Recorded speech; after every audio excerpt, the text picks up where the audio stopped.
News you can trust. Opinions that matter. Now, Ben Fordham comments.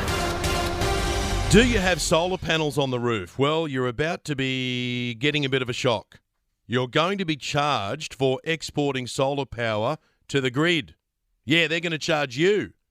Between 10 a.m. and 3 p.m, AUSGRID will charge households 1.2 cents for every kilowatt hour of electricity generated by the solar panels. The new policy will punish solar panel owners who don't own a home battery to store the energy they produce. There are nearly 1 million households in New South Wales with solar panels. Only about 70,000 have a battery. In some Sydney suburbs, they reckon up to 70% of homes have solar. So this is going to impact a lot of people. The details are shared in today's Sydney Morning Herald. The headline, solar panel owners slugged by AUSGRID for generating too much power. And we've attempted to do the numbers on this. For the average household with solar, it'll cost between $100 and $200 a year in extra charges if they export their solar power. And Wayne's texted in this morning. He's done the numbers too, and it's pretty similar to ours. He says the new solar charges will cost him $187 a year. $187. So there goes more than half of the $300 power bill subsidy announced in Tuesday's budget. So why are people being charged for producing power on their own roof? Well, AUSGRID is charging people because during the day there's too much solar energy coming into the grid and it's costing them money to manage it. So at about 4 p.m, solar panels stop producing electricity as the sun goes down. Baseload generators like coal plants are forced to rapidly scale up to keep the lights on, and this happens at peak time when millions of people get home from work and school and they start using more power.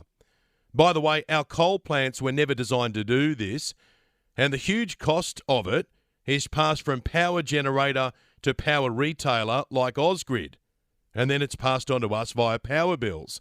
And this is one of the reasons why power bills keep going up. And it's why AUSGRID is now charging people for exporting solar power to the grid. This is not going to go down well. AUSGRID will pay households for exporting solar power to the grid between the peak hours of 4 p.m. and 9 p.m. But the catch is this. The sun isn't shining at night and therefore solar panels don't produce power. So it will only benefit wealthy households because only those households are the ones who can afford the battery systems. I gave you the numbers before. Not many people have the batteries. Out of about 1 million households in New South Wales with solar, only 70,000 own a battery. And batteries cost upwards of $9,000. So wealthy households will benefit. They'll get paid for the solar power they store in their batteries. The households that can't afford a battery, well, sorry, bad luck. You'll get charged for the solar power you generate during the day. And I think most people are saying this is unfair.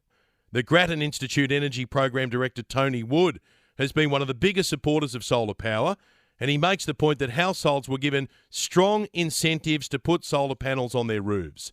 Households were told that they would be paid for the electricity they export to the grid, but now they're going to be charged. And weren't we told that power bills were going to come down as more renewables entered the grid? So why is the opposite happening? As Tony Wood says, the move is very clumsy and it will put consumers offside. Well, there are a lot of people who thought they were doing the right thing by putting solar panels on the roof, and now they're going to pay the price.